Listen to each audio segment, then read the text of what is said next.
Guys, we are on update 0.0.1. It cannot be any more raw and fresh than this. That means the game version we were playing on before, 0.0.0. Okay, here we go. And this is a pretty large patch, guys. I'm actually surprised they updated so much. Upgrading Tier 1 to Tier 2 command structure duration decrease from 60 to 40 seconds. So that's a massive decrease. They're incentivizing people to tech. Upgrade cost of Tier 2 generally decreased from 200, 100 to 150, 100. Okay, so nice 50 Luminite decrease there. Upgrade duration from T2 to T3 from 90 to 70, so just 20 seconds slashed across the board. And generally decreased from 250. Okay, so they're just taking that 50 Luminite and they're slashing it down there as well. Okay, so making it a little bit cheaper to tech. I like it. I like it. As an Infernal player, all of our cool stuff is on Tier 2 and Tier 3 generally, so we do need to get there, and making it cheaper and faster is good with me, so that's great. Large units, Vulcan, Atlas, Magmadon, Hellborn, Saber, Archangel, no longer push friendly units in PvP game modes. No longer push friendly units. Ah, okay, yeah, I did actually totally gloss over the friendly. I want to see what exactly this means in the game. So getting Magmadons to the front of your army might be a little bit harder, I guess. So is it going to act like the Weaver then? And just kind of get stuck behind everything? Okay, well, we'll see. Hellborn, I don't think this is as big of a deal. You generally want them in the back. Okay. Fix an issue where Hellborn and Sabers could push enemy units in PvP game modes. Okay. Fix an issue where faster units had difficulty chasing and attacking slower units. Okay, this is exactly what I was talking about before, so they did fix this. That's fantastic. Creeps. Fix an issue where slimes and oozes did not grant a resource bounty. Okay, I have actually noticed that, so that's cool. Debuff left by oozes and slimes no longer deals damage. Damage decreased on the slime. Ooze damage decreased as well. The oozes were actually shockingly, and slimes were shockingly efficient at killing your shit. So it looks like they actually... they're also decreasing the Shadow Mastiff damage, but they're increasing the dash damage.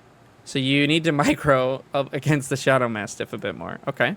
You can no longer go through cliffs and structures with the Shadow Mastiff. On Broken Crown, the speed camp right next to your natural, you could get a few of them to jump into your natural, and it was a big pain in the ass because it would, like, eventually run back to the camp but stop halfway and fall asleep. Okay. Bruiser from Resource Camp, damage decreased from 15 to 12. Cleaver from Luminite Camp, damage decreased from 8 to 6. Piper, damage decreased from 8 to 6. Creeps generally grant 60% increased bounty. Wow. All right, so they're upping the resources you're getting from these camps. That's actually pretty large because some of them are already giving you 100. So that's actually quite a lot. So creeping is even better and it's even easier. So you should do it. Skull Squisher no longer casts its jump ability. This is actually pretty big because it would legit insta-kill whatever gaunts it jumped on for Infernal. So that's nice. Because this thing was fucking dangerous to attack if you were Infernal. Because your primary DPS was Gaunt. And it would just jump and squish all your Gaunts. Okay. Base health decreased and damage decreased as well. So it's just a big dork. That has less HP and less damage. Okay. Alright, so this is just across the board. Creeps are easier to kill. They give you more. And they will deal less damage. So that's interesting. Curious to see. Well, not curious to see, but basically it's just going to mean you can be even more aggressive at taking creep camps now with less units. Vanguard. The Lancer. This is a very, very good unit at tanking. Let's see what it says. Kinetic redirection upgrade no longer requires a central command. Kinetic redirection upgrade research time increased from 60 to 90 seconds. Wait a second. Which one was central command? Was that tier 3? You have to get the first upgrade. So there's 2 upgrades for Lancers. I think. Right? So does this mean you just have to get the first one and you can immediately get the -4 damage? Okay, alright.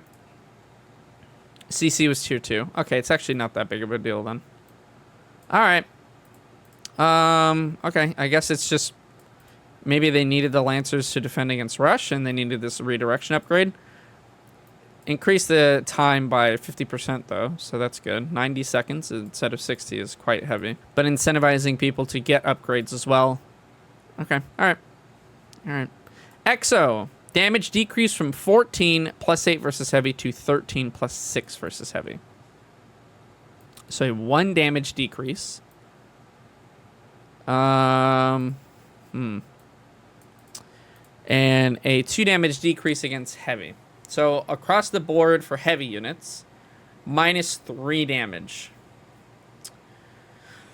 Is that really all that big? 19 damage instead of 22. How many hits does that need in order for it to counteract an entire hit? 19, and it's minus 3. So 3, 6, 9, 12, 15, 18, 21. So it's 7. You need to do 7 attacks before it does like 1 full attack less damage. It's like 15%. Yeah, I guess so. Okay. I'm curious to see, because it did still feel like Exos... I mean, Exos truly were just instantly killing Magmadons. The Magmadons were completely useless versus Exos. You would have to... You had to flank with them, or your opponent had to not be paying attention. Like, a lot of stuff needed to happen in order for Magmadons to actually stomp into Exos at all. To the point where it felt like Magmadons actually weren't made to kill Exos, and they were actually there just to kill Lancers. So, they won't die as fast. And I still don't feel like this change is going to incentivize people to mass Magmadons versus Vanguard. I still feel like they're going to have a lot... if they're going bio, then the bio ball will kill Magmadons super fast. So, yeah. They'll live longer versus Lancers, is what this seems like to me. Okay. Alright. Yeah, I don't think this is enough of a swing to get Magmadons to fight fairly against Exos, is my take on this. But they won't instantaneously die. They'll die slightly delayed. 15%, they'll live 15% longer, essentially. Or 8 Exos is like 7 Exos now. In terms of attacking a heavy unit, yes. Yes. Yeah, okay. The 1 damage overall is weird. I wonder why maybe they just didn't do versus heavy.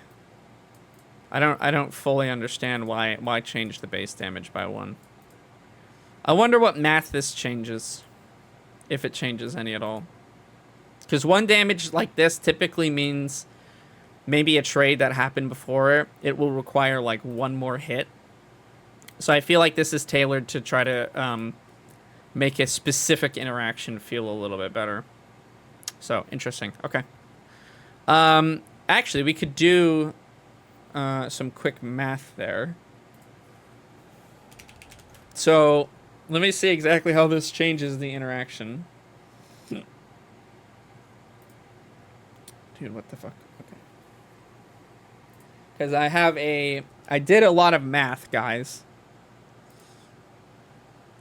Okay, so the Magmadon has 600 HP, or at least it did, so I don't know if they changed that at all.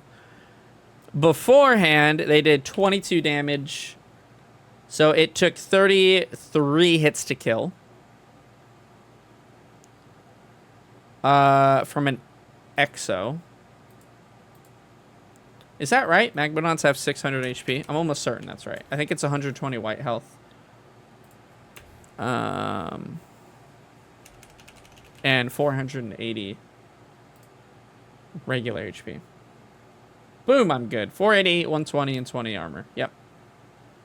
So 22 took 33 hits to kill it from an Exo. And now it does 19. So this makes it 38. So it increases the attacks to kill by 5. Just convert it to effective health rather than reducing damage by the armor. Yeah, I did that. I have it all plotted out. I have it. It's just in a spreadsheet. It does all the conversions for me. So it effectively I can see the EHP, and I was just curious what the mitigated damage was, stuff like that. So I just have it. I just pop it all in there. That's okay. Oh, I see. Yeah, no worries. Okay, anyway, so this, 5 more hits is not nothing. That's pretty big. In a small squad of Exos, you might notice a Magmadon actually living a little bit longer. All right, let's move on. I'm staying on this for way too long. Hedgehog. Mobile mode weapon period decreased from 0.4 to 0.3. So trying to buff the Hedgehog. Mobile mode weapon. I mean, this is essentially completely, like, almost useless versus Infernals. We really don't make air right now at all. Or at least we didn't. Hornet. Health increase from 180 to 210. Vulcan. Health increase from 400 to 450. Okay. All right. That's pretty big because these are armored units as well, which means that their effective HP scalingly increases off of this. So anytime guys, you see HP changes on units with armor, it's always going to now be a little bit more, right? Because of the way that armor works. And again, I have a video coming out about this very soon, explaining everything in as much detail as I could muster. Okay, Helicarrier. Fixed an issue where bombers would get stuck on the edge of the map. Yep. Fixed an issue where Helicarrier took too much veterancy XP to level up. All right, that's good. This is a very interesting unit. I think it's kind of cool. It's very strange. I don't know how you're supposed to fight against it as Infernal quite yet, other than spread your army out like crazy and make a lot of Shadow Flyers. So, Machine Lab. Cost decrease from 150, 100 to 100, 100. Okay, actually, I didn't see the one there. So, it's 50 Illuminate less. It's fine. Buzzsaw Cannon. Damage changed from 13 plus 13 versus biological to 18 plus 8 versus light. Ah, okay. So they keep the same amount of damage to light units, 26 overall, but decrease that by 8 to everything else that's not light. This is probably a good change here. I like the change from biological because that literally was like completely the Infernals they were trying to shut down with that. And then also like Exos and shit. This is being able to deal bonus damage to like an entire faction is probably a bit too strong. And it doesn't encourage a lot of counterplay. So like Brutes, for instance, now versus Buzzsaw Cannons are like not as bad. So that's good. Buzzsaw Cannons are so fucking strong in the early game. I still think they're going to be able to defend some stuff with 18, but they'll lose stuff a bit more. Okay, Infernals. Brute. Sundering Soul Frenzy upgrade decreased from 50-50 to 25-25. Interesting. This upgrade, I didn't see many people making it or rushing it, I should say. People were kind of getting this just so they could get to the 10 armor. I like this change. This is cool. This is very cool. I do think Iron Vault, even at the end of the last patch, was going to be kind of the way things go. But we'll see if this changes anything else here. The Gaunt. This is going to be big. I already saw this. I already know what it is. Plague Axe research duration increased from 60 to 90. So 50% increase. Reaper Rush, same thing. 60 to 90, so 50% increase. Reaper's Rush now increases movement speed by 30% down from 40. So 5.6 down to 5.2. The Gaunts were quite strong in the early game. So this is incentivizing them. Like, you're not going to be able to rush Gaunts as easily. This isn't like a completely game-ending change for the Gaunt. And you might not lose as many units running away from them. I'm curious to see if they adjusted the Fiend's speed at all.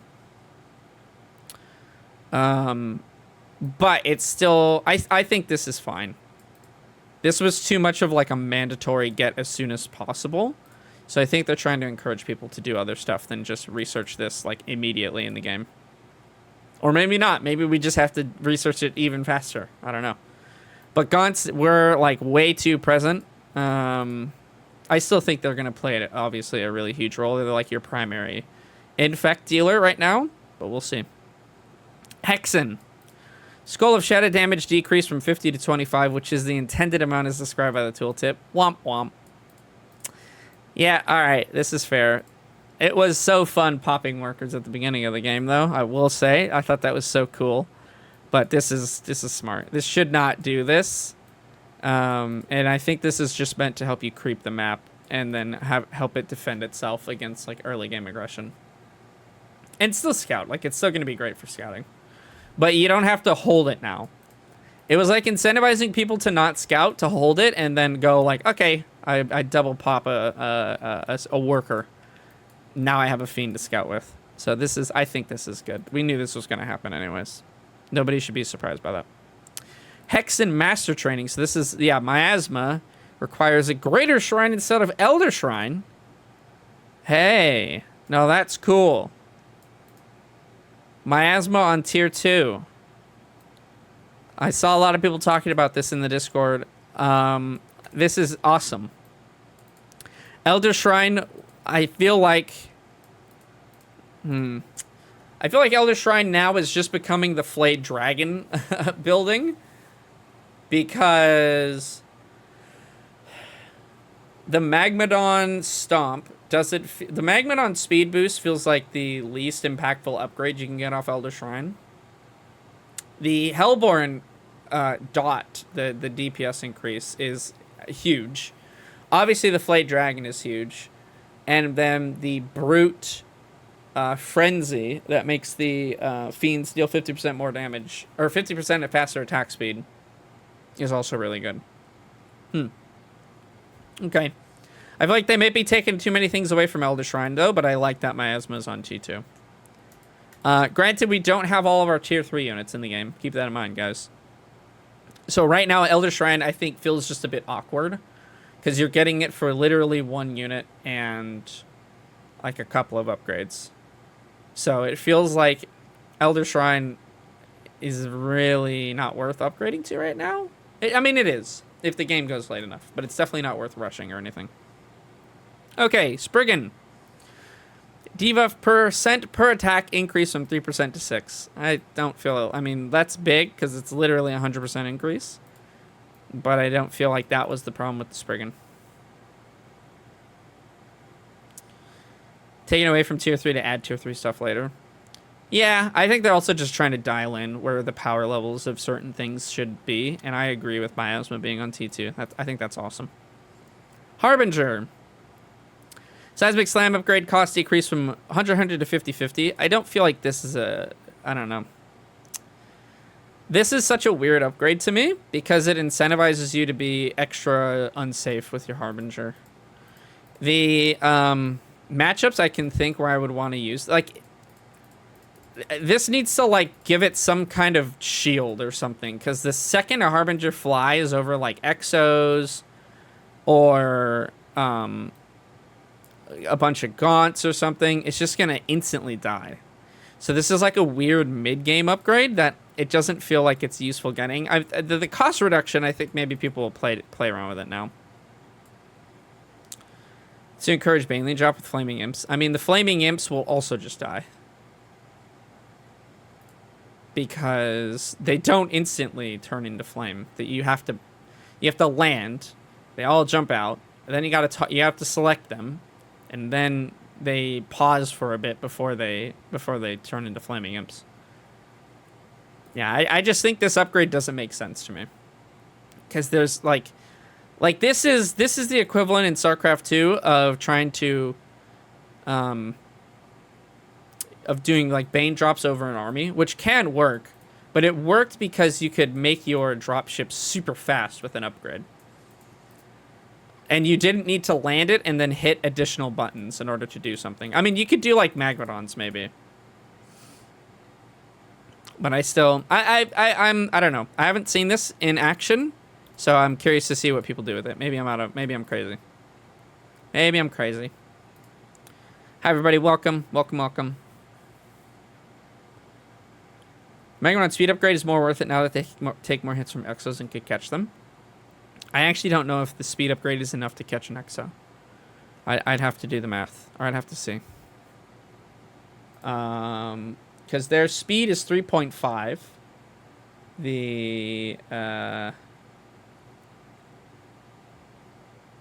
upgrade is apparently not listed on Team Liquid for some reason. So I will have to look somewhere else. All right, we're almost to the end, though. Weaver. I love this unit, and I also hate this unit, so I'm curious to see what they did. Lash energy cost decreased from 50 to 40. Thank God. Lash was way too overcosted, I think. You would do it like one time, and it's so hard to save Weavers right now. Weapon damage increased from 10% of a unit's max health, 5% versus structure, to 15% of a unit's max health, 10% versus structures. This is very interesting. So now Weavers will kill any structure in 10 hits. And I saw people doing and theorizing about Weaver drops. Because if you have 2 Weavers and a Harbinger, and you drop it on their like main structure, you can kill it in 5 hits. So, very interesting. The 15% of a unit's max health is pretty good. Obviously, it's still incentivizing you to attack high HP units. So, things like Vulcans, Atlases, stuff like that. And this means it will kill any unit in 15, 30, 45, 60, 75, 90, 105. 7 hits. Sorry, I needed to do the math. Petition for Weavers to hang off the bottom of Thors like in a medevac. That would be cool. This change is really huge. Hellforge, cost decreased from 100 to 100. Hellforge is in, baby. Hellforge is in. They're really trying to get people to make Iron Vault upgrades. And I'm here for it. I think that's fucking rad. Therium is so hard for Infernals right now because of the map design. And I don't know if that's supposed to be a trend, that there's really only reliably 2 Therium deposits in your first 3 bases. Sometimes even first 4. So any reduction to Therium is huge for Infernals. Yeah, this is cool. You could do like double Vault Opener, put 1 Imp on Therium, fucking throw down a Hellforge, and go for the Sunder Soul thing super fast. I just want to thank you guys for subscribing to the Goblin King's channel. Jennifer, thank you so much. Way to go, big spender. Thanks for the Stormgate info, sire. You're very welcome. Happy to be helping with it. What's up, Learn Something? How you doing, brother? Shadowclef, cost decrease from 100 to 100. Build time decrease. So trying to get people to build this more. Nobody is building this. I feel like the upgrades right now from this are just not good enough. I don't see a reason to make it. I wish it was not. The only upgrade off of there that I feel like is super good is the Flayed Dragon one. Spriggan, I think, is just designed incorrectly. It fits a problem that doesn't exist. Because you always have to think, if you're going to debuff something, what is it that you're like? What is the situation in which you're doing that? I just want to thank you guys for subscribing to the and I don't know what it is. Channel. Way to go! Maybe I'm just not smart enough, but I don't know what it is. Chaos. Stone thank you for the 37 months, man. Appreciate that. A slow attack and production speed decrease like this gives me like harassment unit vibes. And right now, Stormgate doesn't feel like it's much of a harassment game beyond a few units. And the Spriggan, I think, is way too far away to make it like a viable harass unit, but I'm curious to see if this stuff makes it more worthwhile. So I'm happy to eat my words. I want someone to show me how to do it because I don't see it. I don't see it. And the Shadow Flyer dive on buildings is also, I don't think, very useful. Air right now is not very great beyond the Flayed Dragon and like the Helicarrier. And I think there's going to be some Celestial play, but we'll see. So, yeah. Shadowclef just doesn't feel like it has enough value to even make, personally. Again, happy to be wrong. All right, Celestials. Let's see. This is in highly anticipated potential nerfs. Let's see what they did. Sovereign's Watch. The super laser beam that just completely fucked over anything you're trying to do. And would lose you the game if they built a building in your base. So let's see what it does now. Can now only be cast on structures within 15 range away from a friendly landed collection array. Can be cast on flying arc ship variants now. All right, so this is now relegated to defense only. Because it does not make any sense for them to make a collection array. I mean, I suppose they could at your natural. But this is a huge nerf. Duration also decreased. That is huge. 30 seconds was so long. And you never realized how long it exactly was until you had to wait. And you would go in and it'd be like, holy fuck, there's still 15 seconds left. Apparently it's bugged and you can use it near an enemy collection array. I did see that. I had a good chuckle at Hupsea. Not at Hupsea's expense, I should say. That's funny. But yeah, I don't care. I mean, well, I do, because it's a bug. But, like, it's not going to affect me. I'm not a Celestial player.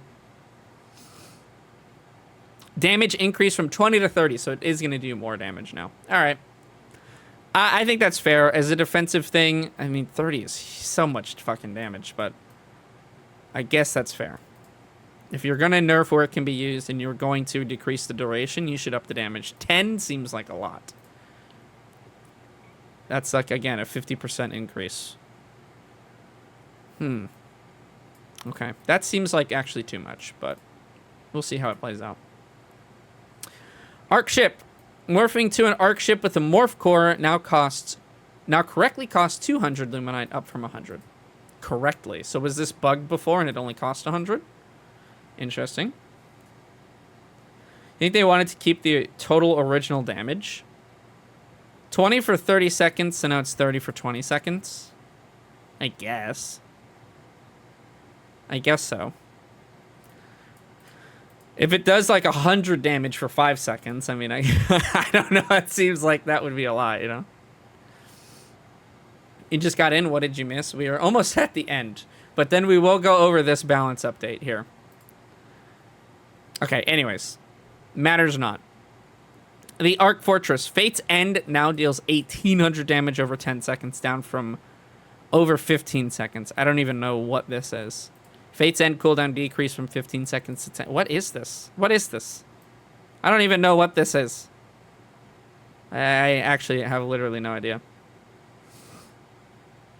Guardian Nexus. Cost decreased from 150 0 to 100 0. Okay, good. They're buffing the Kree. So far, I've seen no Kree nerfs, so I'm holding out. There's still a little bit of scroll bar here. All right, so Kree got buffed already. Okay. Therium Purifier. Celestial Hyperdrive upgrade cost decreased. I don't know what that does. I think that's the speed boost one. Morph Core. All right, look at this. Damage decreased from 8 to 2. That is fucking crazy that this did 8 damage before. Holy shit. That's how much that's 2 more than a Gaunt, bro. I mean, its attack speed is shit, but still, that's a lot. And now it's 2 plus 6 versus light. All right, that's fine. I think this is... I don't know if this completely solves the Morph Core rush, but I feel like it does, so... Yeah, actually, it totally does. You can't kill towers now with Morph Cores. What am I saying? Yeah, okay. So basically, versus towers constructing, you need 4 Morph Cores to equal what one of them used to be. All right, that's... Okay, all right. Prism. Health decreased from 260 to 180. So you can actually kill them. Crazy. Here's the Kree. No longer has bonus armor when rolling, and its damage has been changed from it just did static 24 damage, dude. That's so crazy, bro. To 16 plus 8 versus light. Okay, so it still does the same amount of damage versus fiends and gaunts, but it does 16 damage versus brutes, which is huge. And this is also huge. No longer has bonus armor when rolling. They could basically just walk away from anything. And unless you had them completely surrounded, it would be impossible to kill them. Because this is like, they would get like 50 armor. Which is an insane number. Also, you could never kill them when they were rolling in. You just had to wait until they like... I don't know. It was so hard to kill them. 50 armor was nuts. So this is a great change. This is a great change. I hope I see some buffs to their late game stuff though, because this is basically taking the wind out of their sails for the early game. Cabal, that's the Orby thing. Gravity flux duration increased from 4 to 6. Okay, that's a buff. Okay. Vector, recall upgrade decreased from 100 to 50-50, so incentivizing people to play Vector. Okay. Seraphim, this is funny. Fix an issue where Seraphim were taking 50% damage from all sources instead of just creeps. Seraphim were low-key insanely busted. And it felt like only a few people knew this. I knew this. I didn't say anything. I knew that this was a bug in the game. I actually didn't say anything to the community. I said it to the people that mattered. And to people who already knew. But I did not want people to know that this 50% damage reduction from all sources existed on the Seraphim. This is crazy.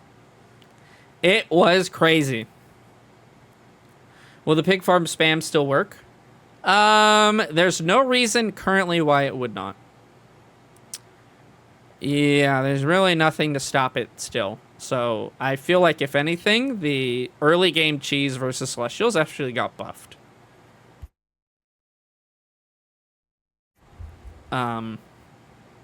Because Morph Core does less damage now. And so they basically have to... Essentially, if you're a Celestial and you are reading these patch notes, do not open Collection Array first. At least not versus Infernal. Don't do it. You will lose if they are cheesing you. You were losing before. You will absolutely lose now. There is no fucking way you're going to defend the Shroudstone, the Laser Shroudstone in Pig Farm. It won't happen. So, not sure if it matters for the Pig Farm. There was some stuff they were doing where you could like kind of kill the towers that you were building. It's not even the Pig Farm that mattered, it was the Shroudstone. Let's see what else they're doing though.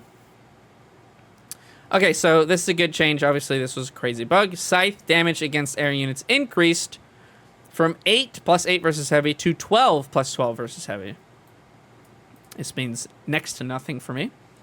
I don't know if Deflate Dragon is considered heavy. Let me see. Is it heavy? It is. Okay, so Scythes are actually good versus Deflate Dragons now. And they prio attacking air units. So this is a plus 8 damage to heavy air. Interesting. I don't disagree with this. Because I don't know how Celestials killed the Flayed Dragon before. I still don't technically know how. Because, like, in order for the Scythe to attack it, it has to fly over your army. So we'll see. Okay. And it doesn't actually matter if the Flayed Dragon is attacking or not. Because it's spawning double fiends, and that's really all that matters. Saber. We're almost at the end. Mass Accelerator no longer costs 100 health. I don't actually even know what this fucking unit is. Isn't that sad? I don't even know what the Saber is. What is this? Mass Accelerator cooldown increased from 0 to 20 seconds. Damage increased from 48 plus 40. Oh, is this the cannon thing? This is the cannon thing, I think. To 52 plus 52 versus heavy. This thing deals a lot of damage. Holy shit. 52 damage? Wow. Okay. Archangel. While using Avatar, Archangels are now immune to both Vulcan and Magmadon stuns. Okay. I've seen these units so infrequently. I don't actually have a way to really gauge if this is that impactful, but they weren't being made before, so hopefully this gets them to where they need to be. All right. Yeah, they didn't touch the Argent at all. So those are exactly the same. What they did touch was Sovereign's Watch heavily. And that is big because it felt like you could not approach Celestial buildings that were just like in the center of the map.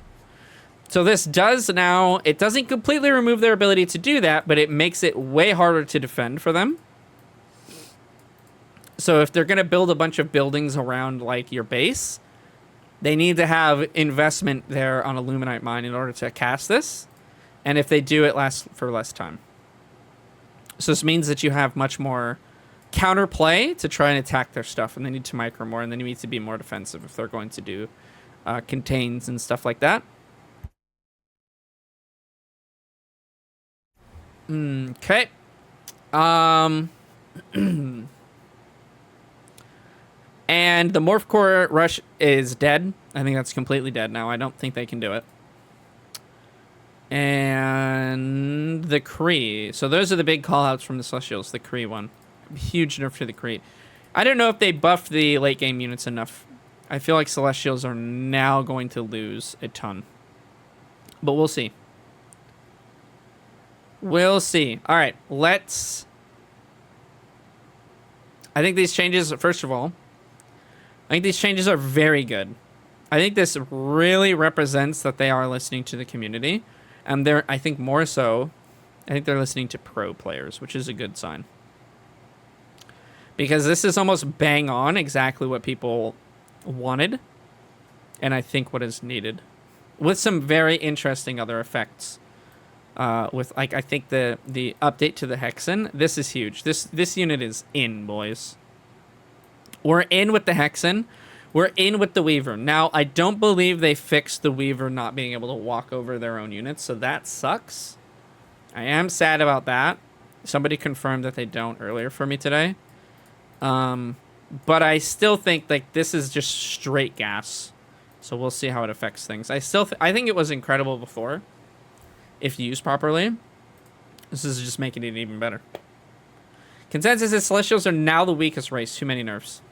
I think that the nerfs are appropriate. I think there are not enough buffs. So, I do think... Sorry. I do think that the nerfs are good. I think all these nerfs make sense to me. This is probably too much. No bonus armor at all while rolling might be too much. 50 to 0 is a massive swing, guys.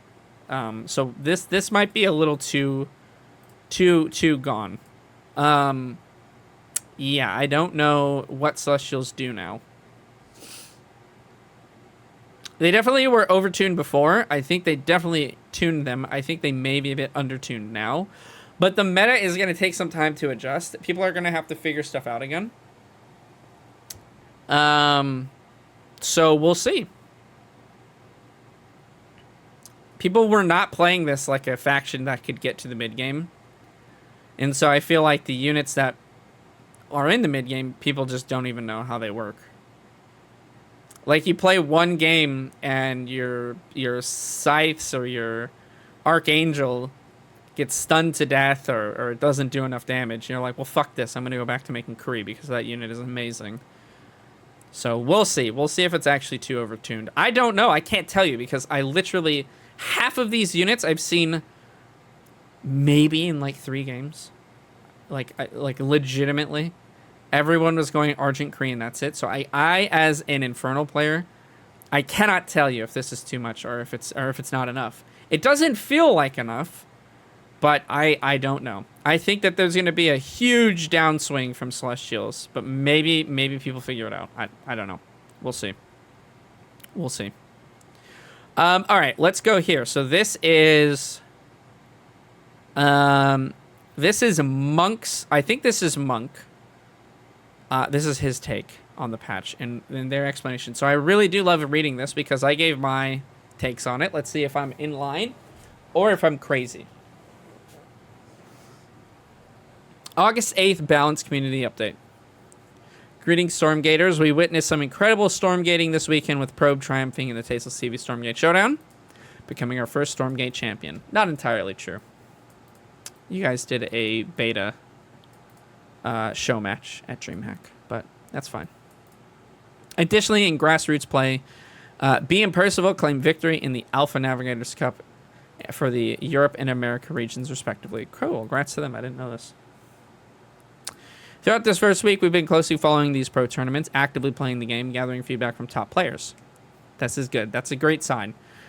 Because if, like, as much as people think you should balance, for, like, people on the ladder and the top and the pros will figure it out, you should balance around the pros.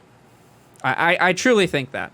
And it might not make sense to like players on the ladder, but like that's what stuff should strive for. So if at the top level the balance is incorrect, it just doesn't make any sense. You have to go from top down, I think. Today I'd like to discuss the current state of the game and outline some upcoming changes. For full patch notes, go here. We did that already. For those of you who are still riding with us, here's a few things we'll be looking at. I'm here, buddy. Let's go. Celestial Rushes, #1 bullet point. One of the most significant issues we observed in the first week of early access is the prevalence of aggressive tactics from Celestial players. These tactics varied widely, from Morph Core rushes to Strike Node rushes to Proxy Argents. This is particularly evident on maps with short air-to-air rush distance, such as Jagged Maw and Broken Crown. You're not wrong. We believe some of these rushes were unstoppable, and while most can be countered, the level of knowledge and execution required to defend against them was so disproportionately high compared to the effort needed to perform them. So we're going to make some changes. Fucking A+. A+. Sovereign's Watch. This thing. We read this. Upon reviewing some games, we noticed that these rushes hinge on utilizing offensive Sovereign's Watch to buy time for serious threats like strike nodes or power banks. While the offensive use of Sovereign Watch was interesting, its exploitative applications far outweigh the cool scenarios. We considered many options to address these pushes, but ultimately we decided to change most directly tackles the issue with minimal adjustments. Okay. Yeah, I mean, they could have just decreased the damage if it was a like... Sorry, hold on.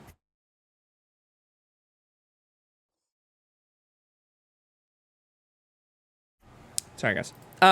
They could have just decreased the damage if it was so many units away from the collection array. But I think even if this is maybe an overreaction play, people are going to respond really well to this. Because I think people are just fucking sick of being shot by laser beams in their own base. But yeah, they could have made it deal 10 damage instead of 20. Or 5, you know, whatever. Or half the time. Half the time, half the damage. There's a lot of things they could have done. The fact that they made it so you have to be within a friendly landed collection array is twofold. Number one, it helps versus Celestial as well. Because their presence on the map felt unapproachable at times. Because of this. So they could just be anywhere. And if you're attacking one of their buildings, they could just decide to force you to stop attacking it if it's early enough in the game. So, I do like this change. Okay. Morph Core. Damage decrease, we read that. Mass Morph Core Rush, frequently seen on Jagged Maw, is the one rush that doesn't heavily rely on Sovereign's Watch. This strategy depends on the Morph Core's ability to overwhelm defensive structures before they're completed. While it's important for Morph Cores to still have an attack to defend against opening scouts, Hexens, and early game scout floods, we don't believe they need to be so powerful against structures. Okay? Respect. Regarding the Jagged Maw-shaped elephant in the room, there's been a lot of calls to remove this map entirely. Our current plan is to keep it in the map pool for now, to gather data on how low air-to-air rush distance impact gameplay. We can change the map pool without a client-side update patch, so if the map becomes problematic again, we will quickly remove it. This is huge. This is good. I really like this sort of thing. So they're saying, listen, we understand what you guys are complaining about. We want to try to essentially test these changes and see if people hated Jagged Maw because of this, or if people still hate Jagged Maw in spite of this. This is such a good idea. This is really, really, really smart from them. And I love this. This is great. This is great. Okay, general balance and matchups. In the first week, we've been pleasantly surprised by the general win rates across all of the factions. Currently, Celestials have a 53% win rate. Infernals are at 50%, perfectly balanced as all things should be. And Vanguard stands at 47%. If this were the complete story, we would be very satisfied with our initial early access week. However, the matchups reveal more of a lopsided picture. Our stats currently show that Vanguard is better than Infernal, which is better than Celestial, which is better than Vanguard. With substantial advantages in these matchups. Let's talk about each matchup. Oh, I love this. I love stats. So this is cool. Yeah, Infernals, I think, were the best fit to actually fight against Celestials. And they do okay versus Vanguard. So, like, this is your 50-50 here, I think. We probably were, like, 47% win rate versus Vanguard and 53% win rate versus Celestials. That's my guess.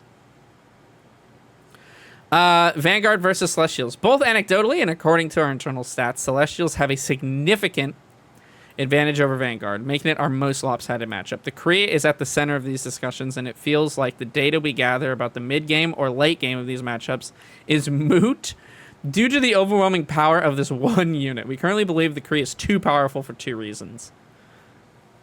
It's too difficult to counter the Kree in straight-up fights when the unit counts are low on both sides. The threat of the Kree running into a worker line pins players at home, as Kree can deal too much damage to workers in static defenses that are not sufficient to deter them. Hell yeah.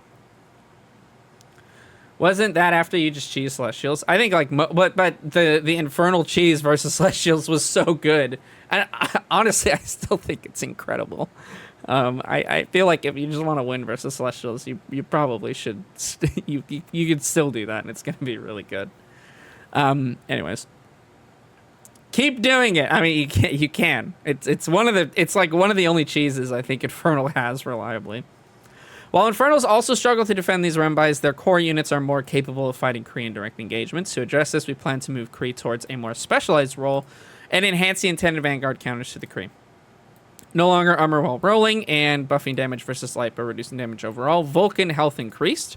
Buzzsaw cannon deals more damage versus light, same damage versus light. Okay. Another piece of feedback we recently received. I don't understand why the Vulcan is in here.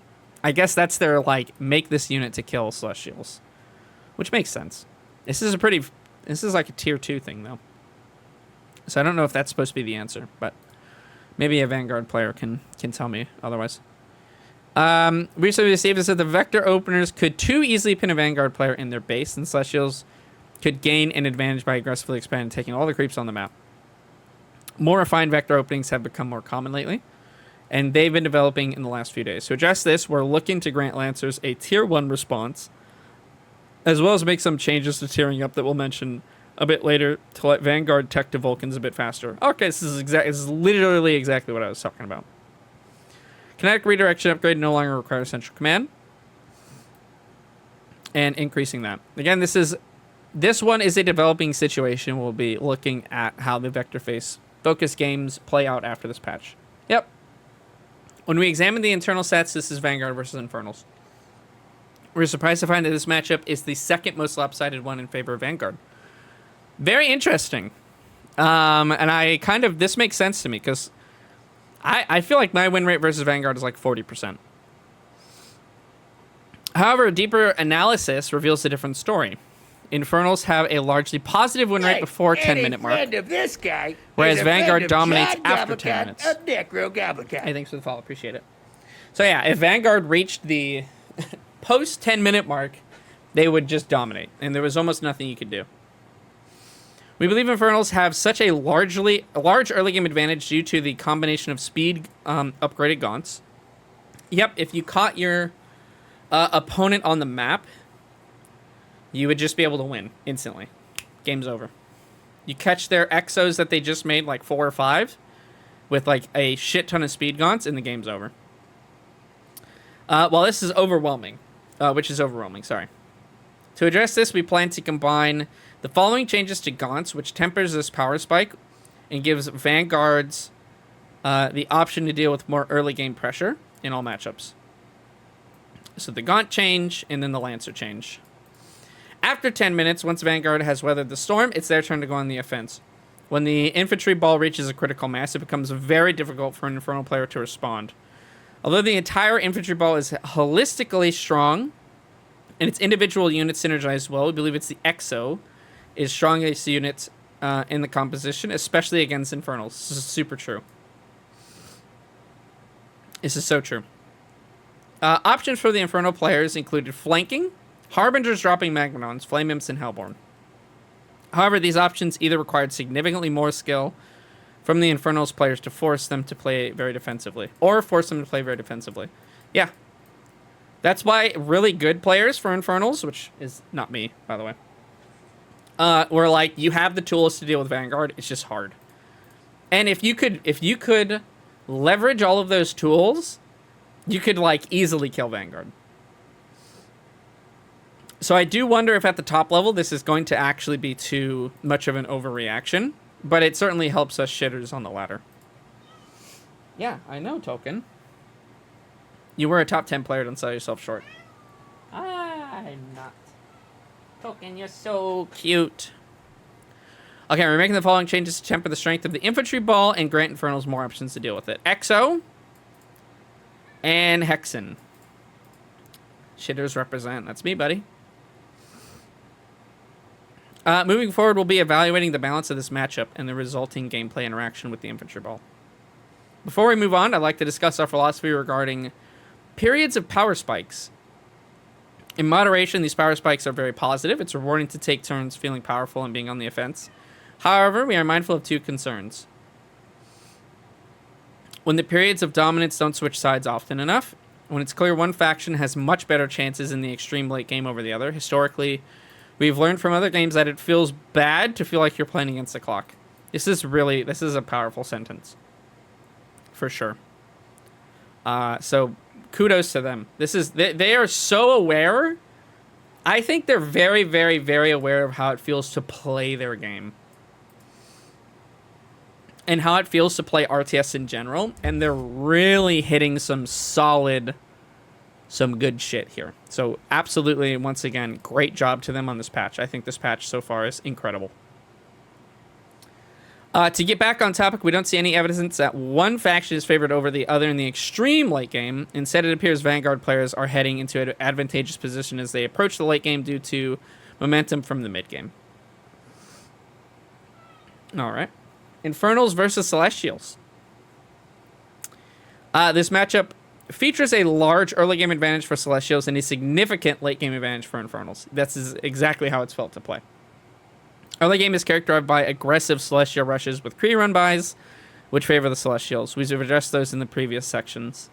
In the late game, Infernals excel. We believe this is because Celestials lack strong counters to Magmadons, Hellborn, and Flayed Dragons with the Tier 3 upgrade. To address this, we plan on making the following changes to Celestial players' stronger counters to these units. So they're AoE, the Scythe versus the Flayed Dragon, and then their Cannon versus Magmadons and Hellborns, and then the Archangel not getting stunned into oblivion, apparently. All right.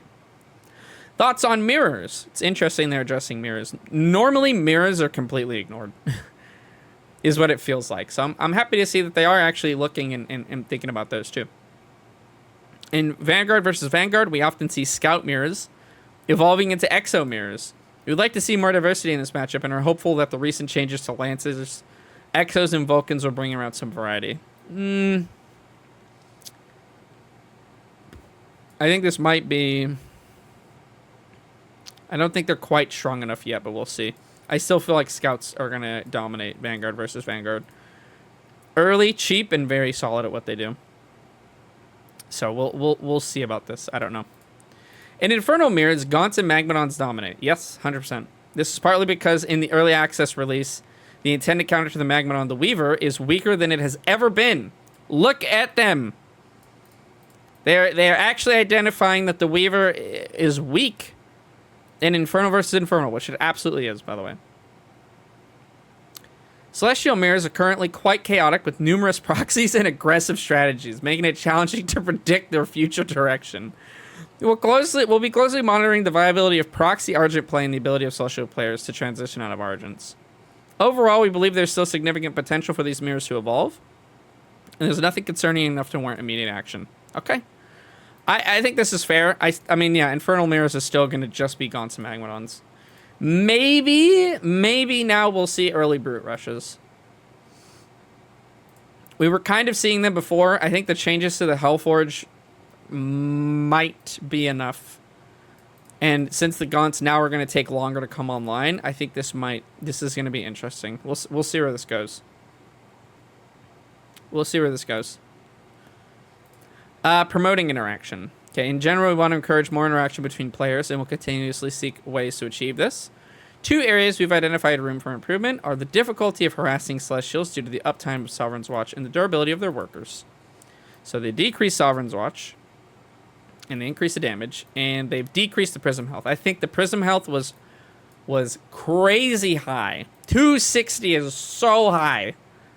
So I am glad to see that got nerfed. It takes 4 Shadow Flyers to kill a prism. Let's just put it that way.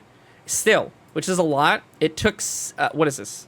6 before? You needed 6 to kill one. Okay, early game economy and pacing. We've received high-level feedback indicating that the early game feels slower in the early access version compared to previous iterations. This slowdown seems to be due to harder creeps, longer tiering times, and an increase in the number of upgrades. We agree with this feedback and consider a primary issue to address this in PvP. While we may not be able... What, Token? What? What is up? What? Do you want to say hi to the stream? Is that why you're being such a chatty catty? Yeah? Okay. Hold on. Let your cars go. Okay. I'm back real quick and then I'll let you out. Okay, say hi, everybody. And then he doesn't like being picked up, so this is purely for your benefit, not for his. Say hi to the stream. Can you say hi? Can you say hello?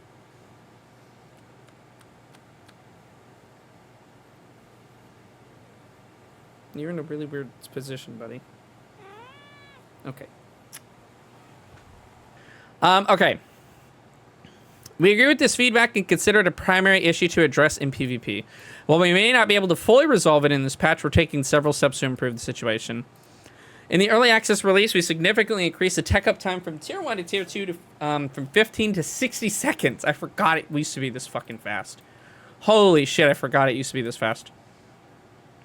To create clearer early, mid, and late game phases. While we appreciate the direction this has taken, it has led to some negative outcomes, such as disincentivizing tech-based builds and overly stunting the economy, especially for Vanguard players, due to halted worker production during the tech up times. Yeah, this really actually hurts the Vanguard the most.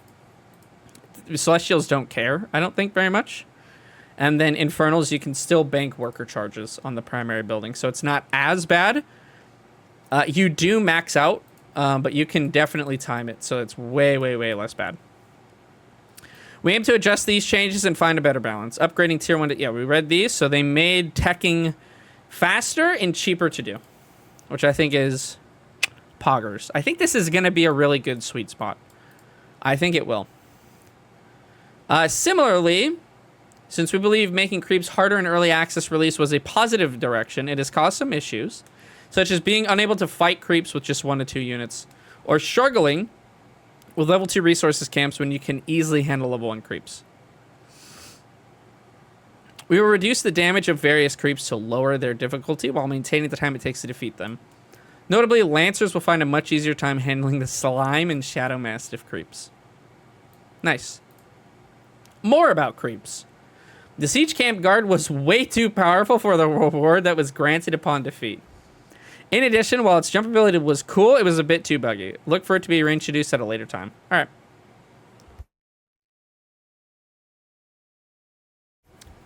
The Shadow Mastiff's dash ability was interesting to play against, but dodging it felt inconsequential since it did too little damage.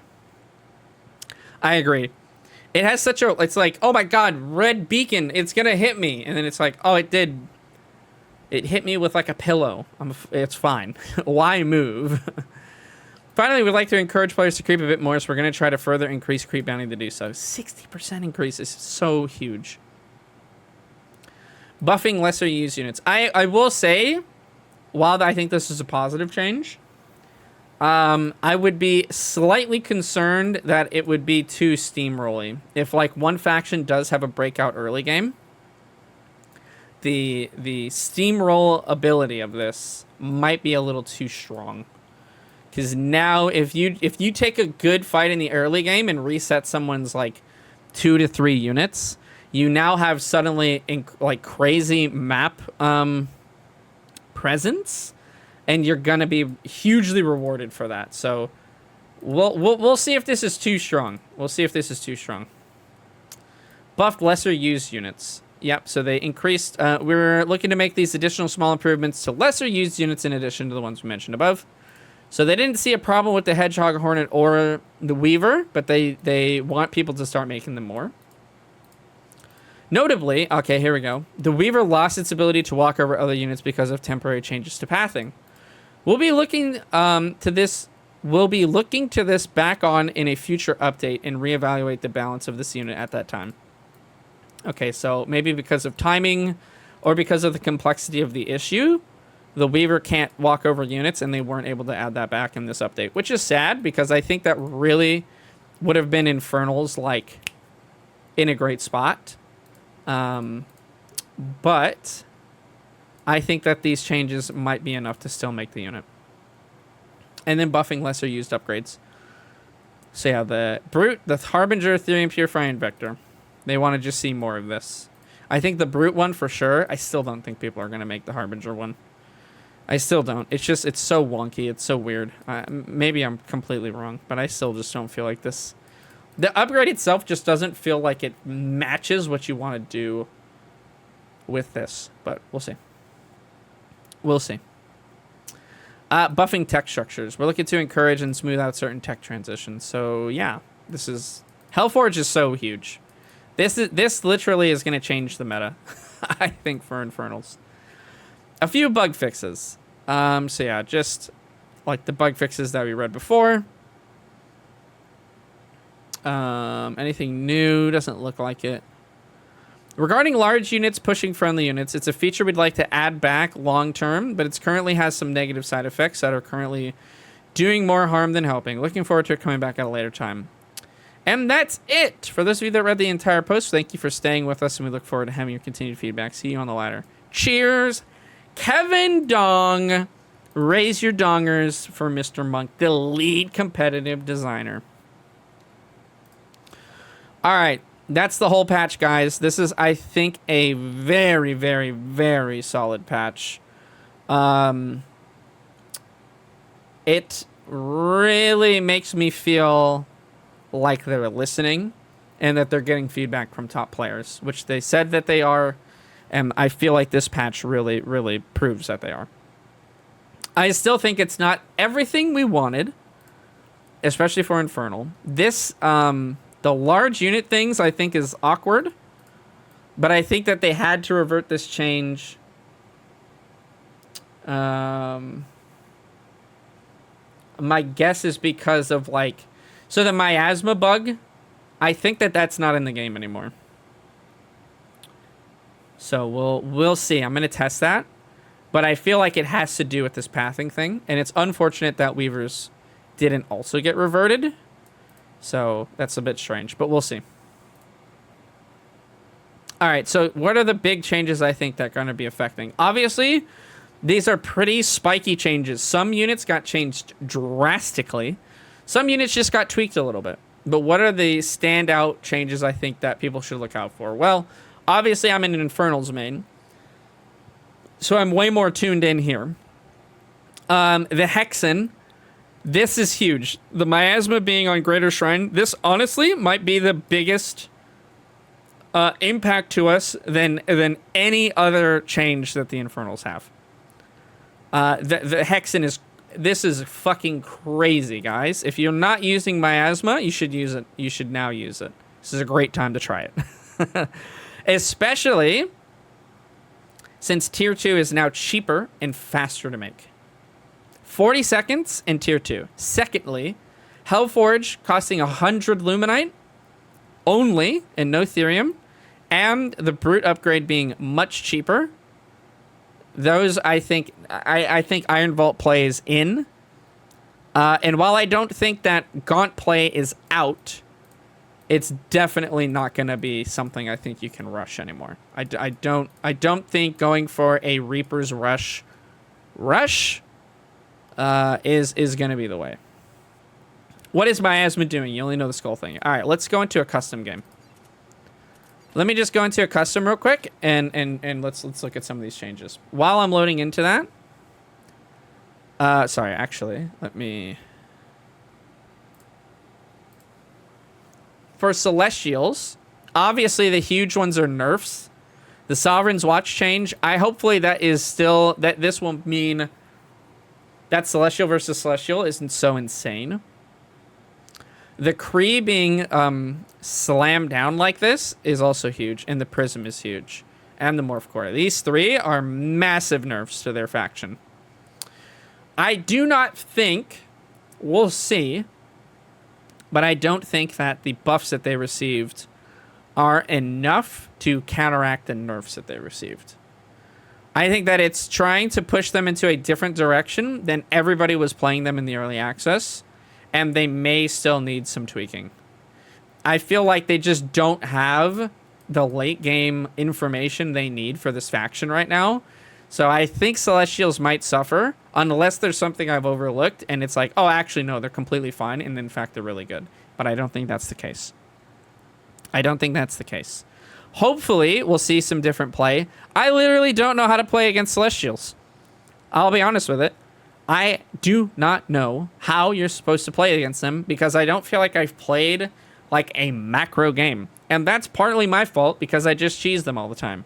Again, if you want to win, I think still cheesing Celestials just got better, by the way. They buffed that. They didn't really address that at all. So we'll I think they're going to. I think that Infernals chasing Celestials is now going to be a little too good. I think it's going to be too good. Especially now with the Prism health decrease. The Hexen going down to 25 damage on its skull as it should be is actually pretty huge. But we weren't killing the Prism before anyway, so it didn't really matter. And then for Vanguard, I mean, we have Smile in the chat, so he can probably tell us. But for Vanguard, it feels like the most important thing is this Lancer. I already thought the Lancer was like the tankiest unit in the game. And now it's going to become tankier faster, so that's pretty cool to see. The Exo feels like... I don't feel like the change is enough to really take this unit out from being a core component of Vanguard. I do think that it's still going to kill Magmadons and heavy units very quickly, but it's just going to... They'll live a little bit longer, and that might be enough to feel okay. We'll see. And then that's pretty much it. Lancer changed, although you can't really tell how it changes for now. Every build is out of whack. Yeah, that's true too. Like, we don't really know. I think people are probably going to be overlooking how fucking crazy it's going to be to creep now. You should literally, I think, start creeping. Like, I think that for Infernal, you're literally going to want to build an Iron Vault ASAP, build a fucking Brute as soon as you physically can, and then start creeping with your Hexen and Brute straight away. Yeah, you have to creep like crazy now. You literally, it's like required. You cannot fall behind. 60% increased bounty is so big.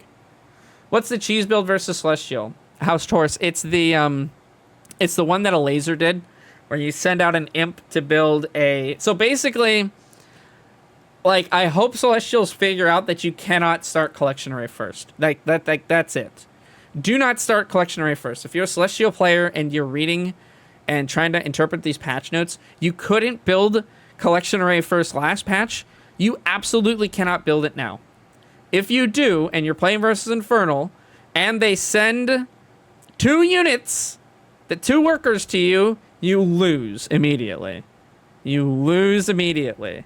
The build, House Taurus, was essentially just building an Iron Vault and sending 2 workers across, building a Barrow farm at their second Collection Array, and building a tower at their first one. You've been opening Array first every game of Celestials. Okay, here's one situation you can do it. Here's one situation that you can do it. If you're going to do that, and you want to do that, you have to scan. You absolutely must scan. Like, if you do not scan the Infernal player and you just rip a fucking a Collection Array immediately, you will lose. And they decide to cheese you, you're dead. Like, it's just a coin flip, essentially, at that point. We'll see how many people are doing it. I feel like I'll probably still cheese Celestials until they all stop. Like, we need to train Celestial players to stop being so fucking greedy and building Collection Array first. You can't do it. So, there you go. You think your MMR is higher, though, so Infernal don't punish it. Yeah, probably. They probably don't realize how good it is. And it was an my win rate versus Celestials was very high because of that cheese. And because of the amount of people going collection rate first. I feel like I encountered nearly, like next to 0 people who would go Creation Chamber first. And they would never scan. They would never scan. And I just don't get it. Scan. You have a free scan at the beginning of the game. Just use it. Just use it real quick. Anyways. Those are my takes. If you're an Inferno player, make Hexen. Get the Hellforge. Start making a lot of Brutes. Brutes, by the way, guys, my math. So I did a lot of math. I can show you guys some math if you want. This is secret, okay? So don't tell anybody about this. There's some random numbers in here. Brute is the best unit that Infernal can make. Just so you guys know. Just mathematically. Brute is the best unit Infernal can make. I know it's very bright. I know. But yes, they have one of the highest, especially with 15 armor. If you bring this down to 5, it's still really good.